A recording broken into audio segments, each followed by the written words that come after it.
Welcome back to Z-Speed, and thanks for tuning back in. Today we'll be installing this radio harness bypass on our Joying head unit and our 10th Gen Civic SI. We'll also be going over the other models as well and the location of this radio harness bypass. We've got quite a few questions on this head unit, so we'll try to answer some of those in this video as well at the end. So if you're interested in something like that, just stay tuned.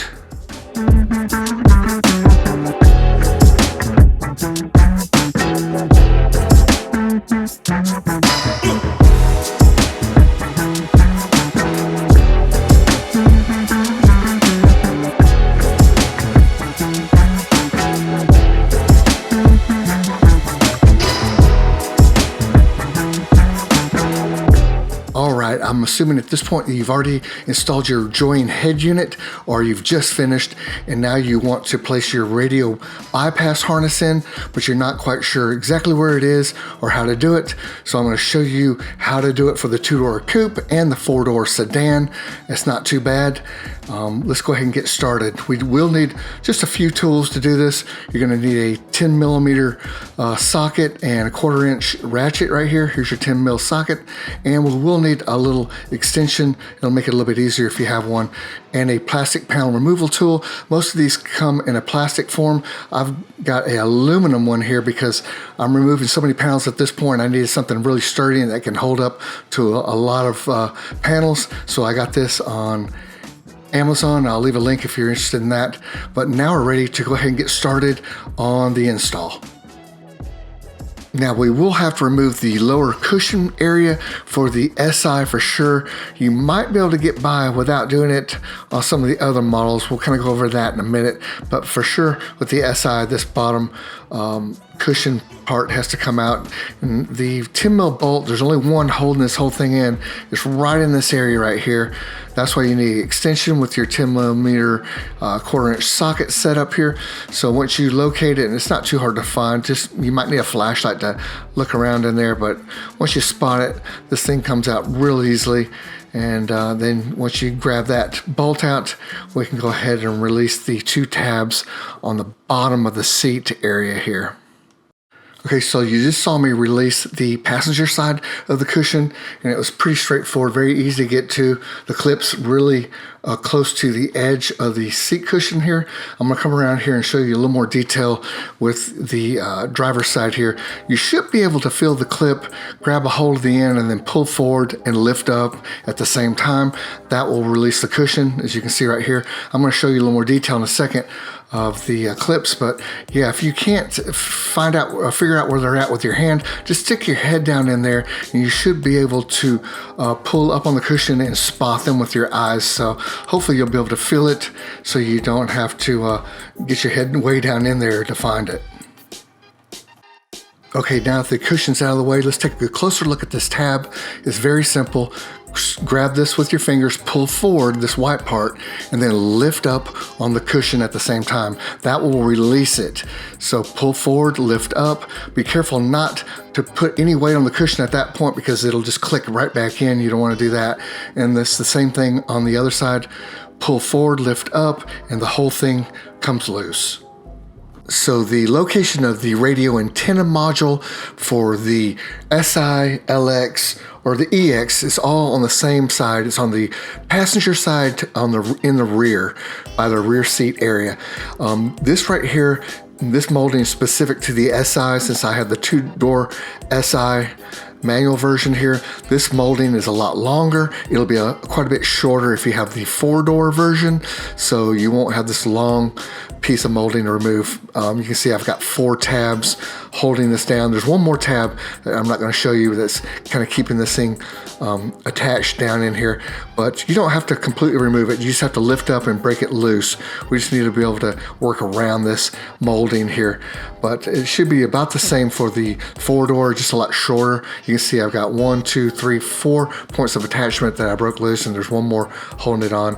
You can leave it dangling there and you'll be okay. Next up, we're going to remove the weather stripping molding. just right around the rear seat area, so you don't have to pull the entire thing out or off the door. Just loosen it up right around the panel where the rear seat was that we just removed. That's where we're going to be doing all the work, is right in this area right here. So once you get that removed, we're ready to start working on the panel in the back seat area. Okay, before we go any further on removing the panels, I'm going to show you a clip from a YouTuber, goes by the name Sal's Garage. He's got a lot of great content on the Civic. I believe he has a touring EX, and it's the same for the LX or the EX. If you have a 4-door, it's literally right here where his hand is, the module that we're trying to access. It's right behind this panel. So basically he just folds the seat down right here, didn't remove the cushion at all, and didn't remove the molding around the door. He's just going to pry this panel forward right here, and he'll get access to the antenna module and bypass it. It's very simple. I'll leave a link and you can watch this whole video in its entirety if you want. He doesn't go too in depth on it, but he shows you enough. And basically he's going to pry this forward. So there's it, the panel pried forward. He's got a looks like a screwdriver here holding it forward so he can access this radio module. He's just going to unclip all 3 of those connectors, plug them into the bypass harness, and then call it a day, and you can reinstall the panel. It's that simple. If you have the 4-door version here, unfortunately we got the SI, so it's a lot more complex, but yes, there it is, bypassed right here. You can see plugged into that part of the harness, and the other 2 clips are on the other end plugged in. And he's good to go. He's just going to put the panel back in. Great job. I'm glad he showed this part. It's pretty easy if you have the 4-door. So we're going to go ahead now and show you how to remove this panel without damaging it. Okay, before we can remove that panel, we do need to remove the side air curtain panel right above it to make it easier to access and pull this out. So I've already removed this little plastic tab right here that says side curtain airbag, and I used a plastic panel removal tool this time, not the metal one, but the plastic one, to kind of pry around the edges of it and loosen it up. Just kind of went all the way around the edges, loosen it up, and I was able to pop it right out. This is what it looks like over here before you pop it out, like that. And then once you remove it, we just have this metal clip in here that we need to squeeze together, jiggle it a little bit. Don't just pull straight out, jiggle it around a little bit, make sure it's loose, and then you can remove it. Just be careful, don't get too aggressive. There's a side curtain airbag there. We don't want to have that shoot off on us or blow up on us. But yeah, it wasn't too bad. I just jiggled it a little bit and it popped out. There is a Phillips screw in there that we'll have to remove, and there's one right here where this little coat hanger access is. You pull that down, there's a Phillips screw in there, remove that screw, and then remove the screw inside here, and now we're ready to pop the panel loose. When there's like 3 clips holding this thing on, it's not too bad. It should come out pretty easily. And then this back panel right here, you're going to have to kind of push up on it, and we'll go over that in a little more detail in a second. But as far as pulling this out, the clips were missing right here, but I got to pop that back in. But here's the second clip, and once I pulled that first clip down, I stuck a flashlight kind of like in here like this so I could see this clip, and I got my plastic panel removal tool and got in here and pop this one loose next here. So the first 2 were a little difficult to remove. This panel's probably never been removed. I think once you've removed one of these panels before, it's much easier, but it was the first time. So this one took a little more work. I had a little flashlight kind of stuck in there like that. Once I popped this one loose, the 3rd connector just came right out by itself pretty easily. And then this little piece at the end just kind of slides in. You can see it just slides into place. So I just wanted to show you what it looked like on the inside. 3 tabs, and this was the most difficult one, the one in the center. The first one came out pretty easily, and I just have to put that tab back on. But once I got that first one loose, you can see I'm working on it right here. Once that popped loose, then it was much easier. So I got the first one that popped off, second one I used that tool, and then the 3rd one I just kind of got both my hands on both sides of this panel so I didn't damage it, and this kind of pulled gently and it popped loose. And once it does pop loose, you can just pull forward and the whole thing comes out. So just be kind of gentle. You can see the side curtain airbag right there. We don't want to release that, so just be gentle around that area. And then this side, closer to the seat, it needs to be popped up right here like this, and there's no bolts or anything holding it down. Just push up on it. I popped the whole thing loose, but you don't need to, just that corner over there. Okay, let's talk about some tricky spots on removing this corner panel right here. Sorry about the light, it's not the best. But the first tricky spot is down here where these two panels meet. Right in this area, there's a little tab that sits underneath this piece right here. You have to lift up on this panel, which we've already loosened, and then pull really hard and release this little tab from underneath. It's kind of hard to explain it, and I didn't get it on film, sorry, but lift up with the left hand on that one panel, and your right hand, you're going to slide this corner of this rear panel out from underneath it. Once you get that removed, then you're okay. We're going to work on this upper area right here of the panel, which is going to separate right around this area, but this piece stays put right here. This whole little piece of the panel by the seatbelt, that stays put. We've already removed this piece right here, so we've already gone over that, but we need to remove a little piece to break this loose here, this whole corner panel from this upper part, and we're going to remove this piece right here. So just want to be gentle with all this stuff. This is all plastic, and it might be a little sticky at first. Once you, like I said earlier, once you remove a panel, it's really easy to remove them in the future, or they don't stick quite as much. But what we're going to do here is just pry in this area. Once you get it kind of pried up a little bit, you can get your finger in there and just pull it out. But we need to remove this little thin piece so we can separate the two. So I've already got my plastic panel removal tool in there to kind of lift it up, and now I'm going to just grab my fingers and just pull on it, be gentle, and boom, it came right out. See that? Wasn't too bad. And now we can separate the quarter panel from this area right here without any issues. But you can see that just slides down in there and clicks back in. The first time you break it loose, it's a little weird. It feels like it wants to break, but it's not. Just kind of be gentle with it, and you'll be okay. So now we're ready to remove this quarter panel. We're going to start pulling right here to break this whole thing loose in this corner. And we're just going to kind of pull away. We're not going to remove it completely, but we're just going to pull away. We've already removed this weather stripping. Remember that. Okay, most of your prying should be focused in this area right here, this whole little corner right here. That's the stickiest part of this panel. I'm sorry I didn't film this part or me breaking it loose, but I was afraid I was going to break it, so I was really concentrating on it. It did break loose from this panel, and this little area right here was the hardest part to pull apart. Once I pulled this away from this corner right here, the whole panel just broke loose really easily from the corner panel itself.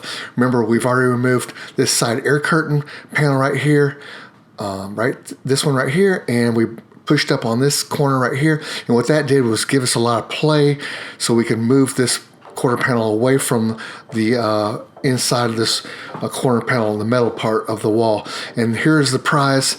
There is our antenna module that we've been looking for. It's way, way, way back in there, tucked away, really hard to get to compared to the 4-door version. This 2-door coupe's a lot trickier. But you can see there's just a bunch of little tabs holding this piece to the metal corner panel, and it was really easy to get those loose once I got that corner broken loose. So now we don't have to pull this thing back any further. Really, we're just going to flex it, and we're going to get in here and remove the 3 points of attachment on this radio module, antenna module. There's 1 green one and 2 white ones there, you can see. We'll remove all those, and we'll just hook up our bypass harness. And we don't have to pull the panel any really further off of the inside of this area. We just kind of flex it. Now comes the easy part. All we have to do is literally just push these tabs in and remove the 3 parts of the harness. I got the green one removed first. I'm going to go ahead and get this little white one that's right next to it. Just squeeze in on it and pull out. They come out really easily. And then the one on top. So once you get all three of these removed, we can go ahead and grab our radio harness bypass and plug them into these plugs right here. So then you're all set. So now we got them all loose. Let's go ahead and plug in our harness. Okay, and this is what it looks like once you bypass the radio antenna module. The good news about this harness is it only plugs in one way. So there's one green tab that's easy to do, and then the two white tabs, they'll only fit one way. You can't interchange anything, so it only fits up one way. And once you get it all clicked in, we can go ahead and either tuck the harness into that padded area to the right, or you could probably zip tie it to that larger wire that's running alongside the metal corner panel right there.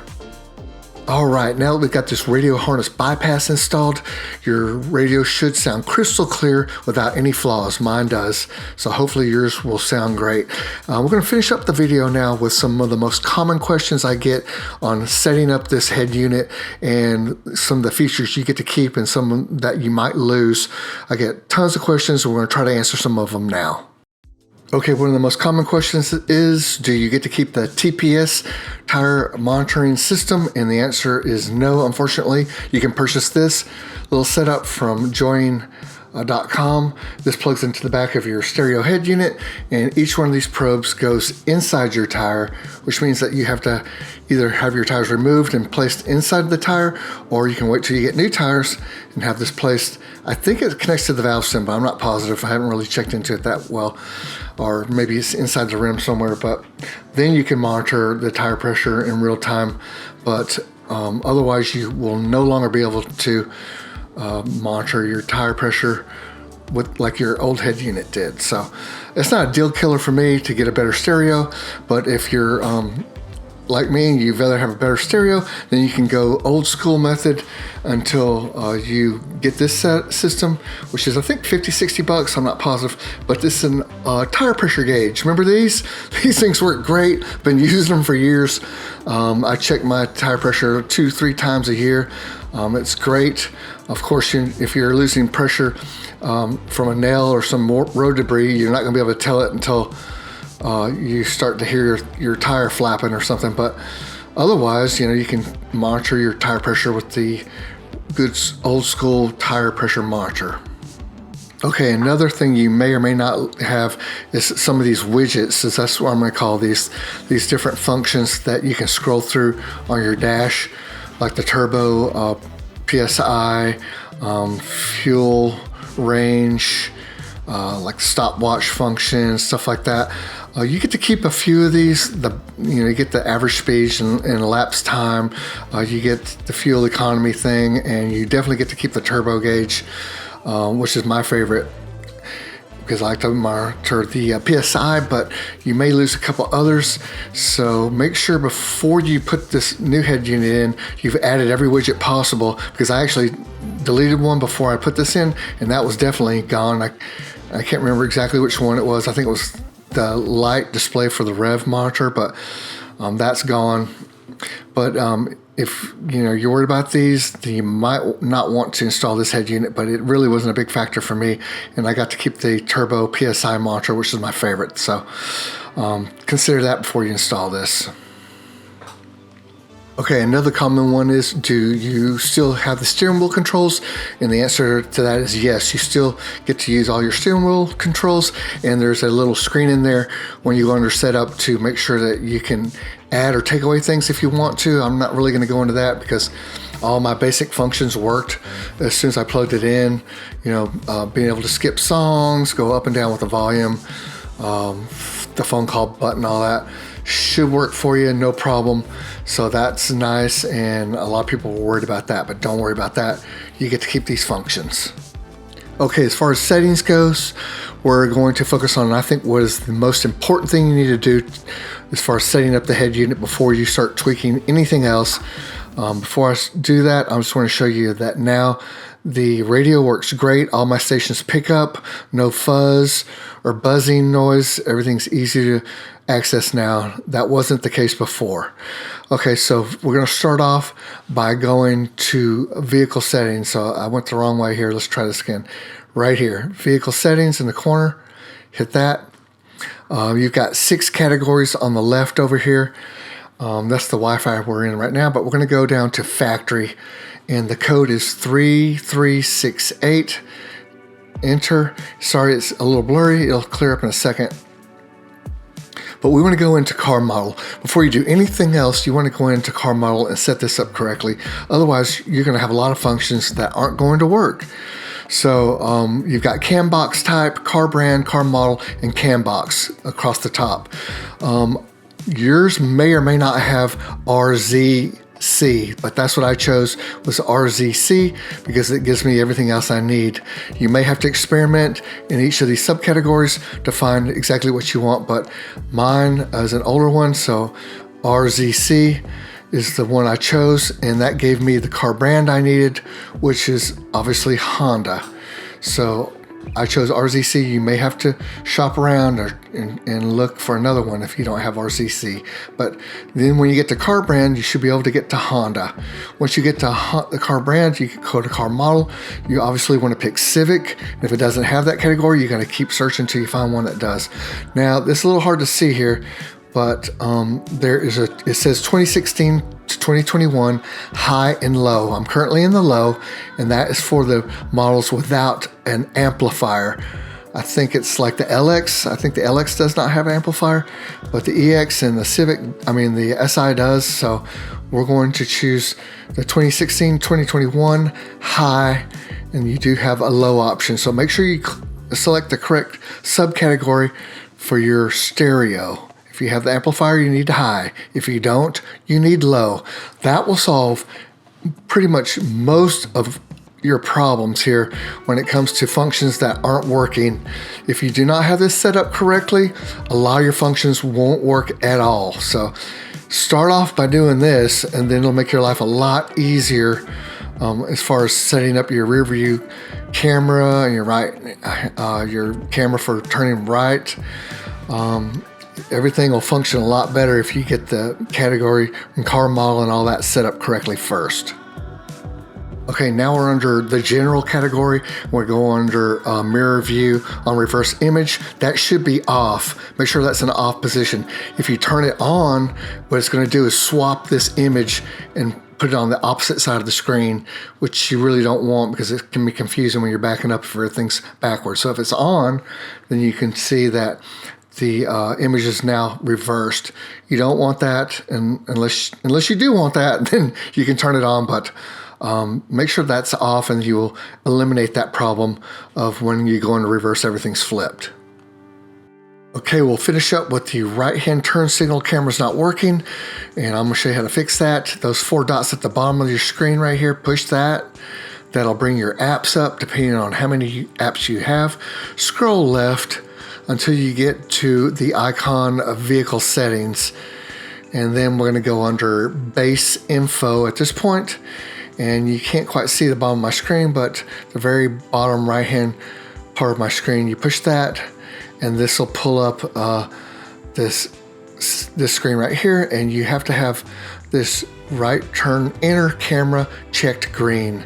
So if it's not checked green, it will not work. So make sure that check mark is green and lit up, and then when you turn your right hand turn signal on, the camera will work. So you can see I'm inside my garage at this point, but I've got even though it's dark, it's still pretty well defined. So it's not a 4K camera by any means, but it's a pretty clear picture. And that should cover, I think, most of the questions I get. If you have any other ones, leave a comment below. I will tell you that you do also get to keep all the functions for your key fob as far as the door lock mechanism, like walk away. When you walk away from your car, it'll auto lock, and it will unlock when you touch the handle of your car. You can fix it so it'll unlock both doors or one door. You get to keep all those functions. You get to keep the little beep, beep, you know, the monitor noise to let you know that it did lock. You get to keep all that, which is great because I really enjoy that function, the auto lock function. So you can also move these widgets on the screen around. I didn't know if you knew that or not, but just touch them and then you can relocate them in the area you want them. That's a pretty neat little function. And I also want to talk, last but not least, about the clarity of the camera. The video is beautiful. You know, I mean, this is way, way, way, way better than your stock head unit. You can see it's really excellent as far as YouTube goes, or if you want to watch a video from some other source. I have an MP3 player hooked up to my setup. I have a USB cable running to my glove box, and I've got like thousands of songs on my stereo with an MP3 player. I'll link that MP3 player below. It's a really good one. It's pretty cheap, $120, but yeah, then you'll have mega songs on there if you want, and you don't have to use your phone. The air conditioner functions all work perfectly. That's great, and it's easy to use these, and then shrink the screen back, and so all that works. All your functions that you really need work. You just lose a couple here and there. I don't think it's anything too significant. I'm really enjoying this head unit. I hope this answers some of your main questions, and if you have any more, like I said earlier, leave a comment below and I'll try to get back to you. And until next time, you know what to do. Just keep on repairing.